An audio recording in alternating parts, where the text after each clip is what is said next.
What's up, nerds? I am Nerd Pastor Nate from Checkpoint Church, the church for nerds, geeks, and gamers, and your host this week for Bible Thump. Now, I'm going to start with something I think that we're all guilty of in video games. We skip stuff, especially NPCs, or non-player characters. If they don't give us a quest or help us progress the main storyline, we just kind of breeze right by them. It's not personal, it's just efficiency, right? We mash that X button to speed through their dialogue because we think they don't really matter to the main mission. But sometimes those NPCs kind of end up being everything. The side character that we ignore might hold the key to the whole story. For example, let's take Ronnie the Witch in Elden Ring. She shows up early on as this blue-skinned witch with cryptic dialogue. She hands you this little spirit-calling bell and then poof, disappears. Most players walk away and probably never think twice about her. She seems like a weird optional side character, just an odd footnote in a truly massive game. But if you engage with her questline, if you really pay attention, follow the threads, she becomes central. She unlocks lore deeper than any other character, changes the trajectory of the entire game, even leads you to a totally new ending. She's not a footnote, she's a cornerstone of the story. But you'd only know that if you took the time to notice her. Ignore Ronnie, and you miss one of the richest storylines the game has to offer. Funnily enough, I learned a similar lesson years ago in a much more lighthearted game. Brings me to a story from when I was a kid. Growing up, I loved the GameCube game Harvest Moon: A Wonderful Life. I played it religiously, pun intended. My goal was to get married in the game. I picked my target bachelorette. I learned her schedule. I gave her gifts, the classic farming sim romance strategy. I was laser focused on that goal. I was going to marry Celia, no ifs, ands, or buts about it. And in doing that, I just kind of ignored the rest of the village. If a character didn't have a heart meter for me to fill, I didn't bother talking to him. I basically treated all those other villagers like background. Later, I realized that there were recipes I had never unlocked in the game, whole subplots I never saw that were on the wiki. I remember wondering why certain things never happened to me. Maybe my game was broken or just boring. Turns out I was the one missing the point. The real heart of that game wasn't marriage, it was community. All the villagers that I'd brushed off had their own stories, their own gifts, their contributions that would have made my experience so much richer if I'd only paid attention. Now let's switch from video game villages to a real village in the Bible. Brings us to someone a lot of people would have skipped over. Mary of Bethany, not Mother Mary. In the Gospels, Mary might have seemed like a minor character next to the famous disciples, the big miracle workers. For many observers, maybe just another face in the background. But as we'll see, in this chapter, Mary's about to flip the script. She is the NPC who actually matters in the story of Jesus.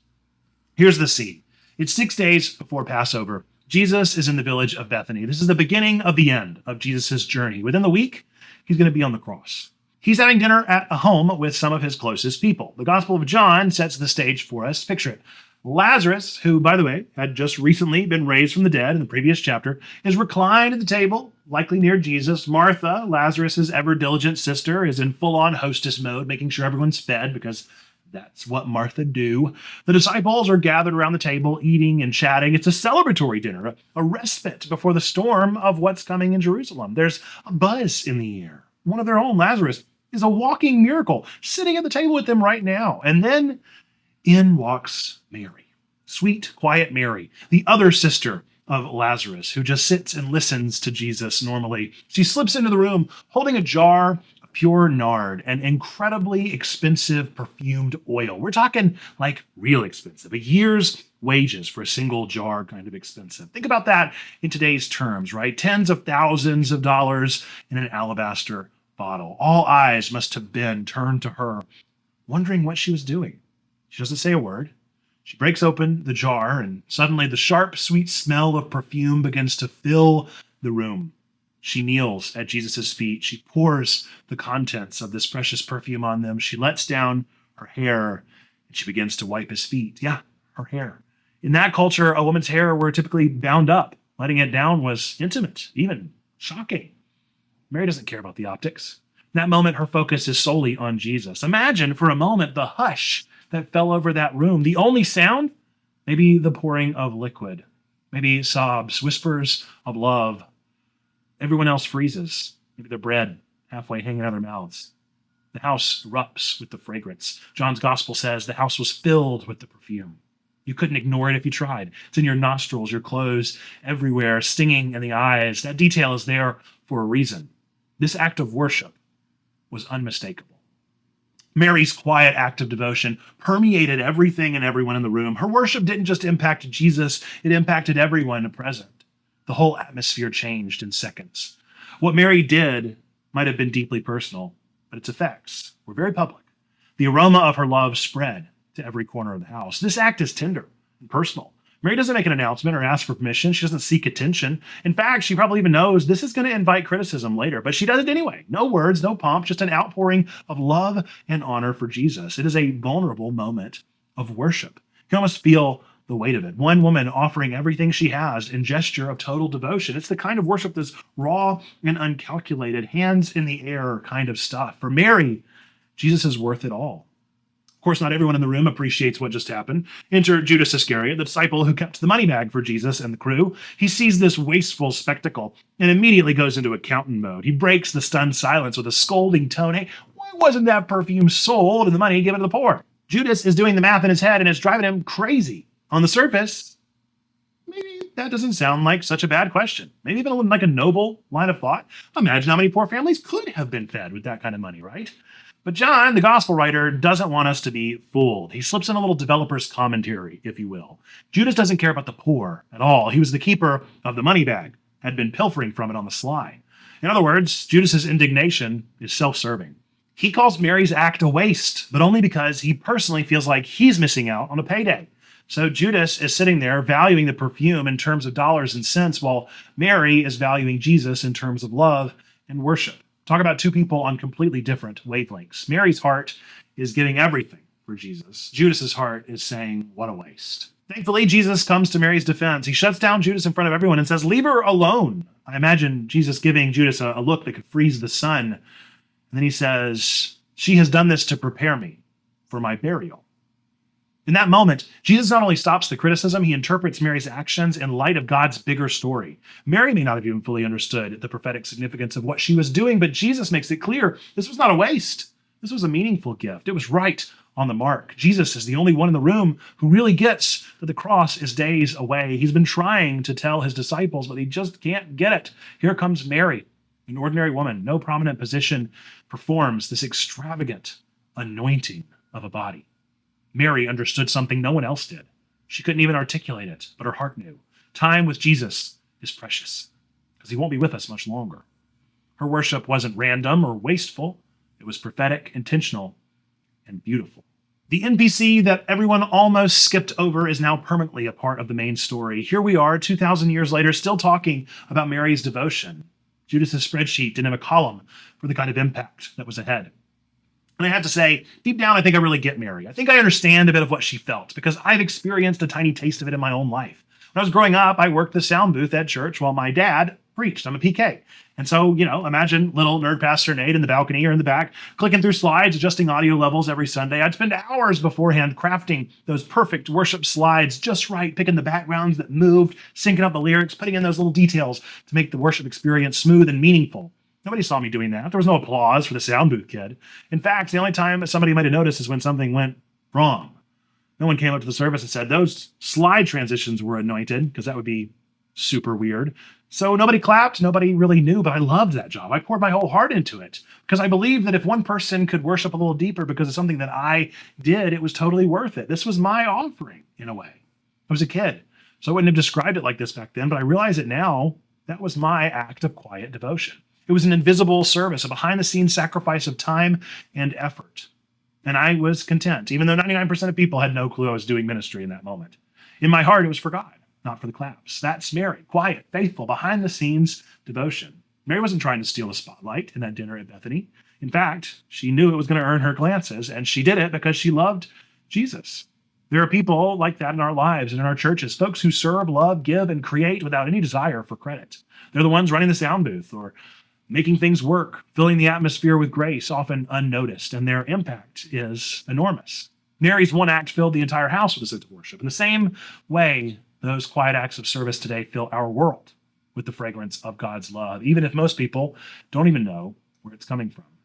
I've seen the dynamic of this in our own digital ministry community over on Discord as well. I remember one day in our Checkpoint Church server, somebody posted a prayer request like we normally do. They were going through a tough time. Now, growing up, I always thought the pastor is the one that responds to the prayer requests. And so in my digital church, I try to be quick to respond and offer encouragement to those in need of prayer. But this time, by the time that I saw the message, I saw that someone else had already beat me to the punch. They'd already offered those prayer hands and checked in on that person. They'd responded with words of comfort and offered themselves to this person. And I love that because it means our church isn't dependent on the pastor to be some hero of the story. Our people are in community, living out their faith spontaneously, looking out for each other without needing a nudge, quietly and faithfully, just like Mary. That person who replied to the prayer request didn't do it for any recognition. They just cared about a friend in need and acted. And now that's become a part of the culture in our space. That is the hidden power of the church. When people are loving well, the whole group becomes stronger and more resilient.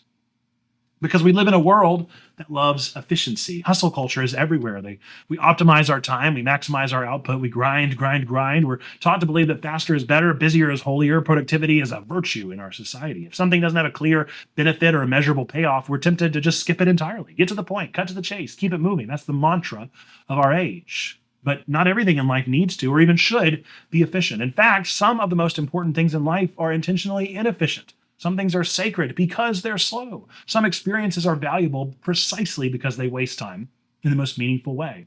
Now, maybe you have felt invisible. Maybe as you're hearing this, you're thinking of times where you've been the one in the background. Maybe you're wondering if your quiet acts of kindness or service make any difference at all. You pour yourself into caring for a family member, or you always stack chairs after the event. You write encouraging messages to friends on their Facebook posts. You cook meals that get eaten in 5 minutes with barely a thank you. You create art or content that no one notices. You volunteer week after week and you never seem to get the spotlight. You're the one checking in on friends, but no one checks in on you. Maybe you feel like you've been a Mary in your world and you've been skipped over like an NPC. Maybe you even thought, does any of this really matter? Would anyone notice if I stopped? Maybe you've felt your contribution is small compared to others, or that you're just a supporting character while someone else gets to be the hero. If that's you, I want you to hear this loud and clear. Jesus sees you. He values you. He defends you. Just as Jesus spoke up on Mary's behalf, he speaks up for you. Just as he honored her gift, he wants to honor what you do in secret. You're not a background character. In God's story, there are no NPCs. There are no disposable extras, no meaningless side characters. You are a main character in his eyes, his beloved child with a vital role to play. Jesus sees every act of quiet love, every unnoticed sacrifice. That's his heart towards you. In God's grand narrative, your love is noted, and it is making a difference more than you know. But what do we actually do with all of this? How do we respond to Mary's story? I want to give you a couple tangible challenges. Don't skip the Marys around you. Look around your life for the people who are loving well in quiet ways. Could be a parent, a coworker, a volunteer at church, a mod in your online community, the behind-the-scenes folks. Make it a point not to overlook them like I overlooked the villagers in Harvest Moon. Acknowledge them, thank them.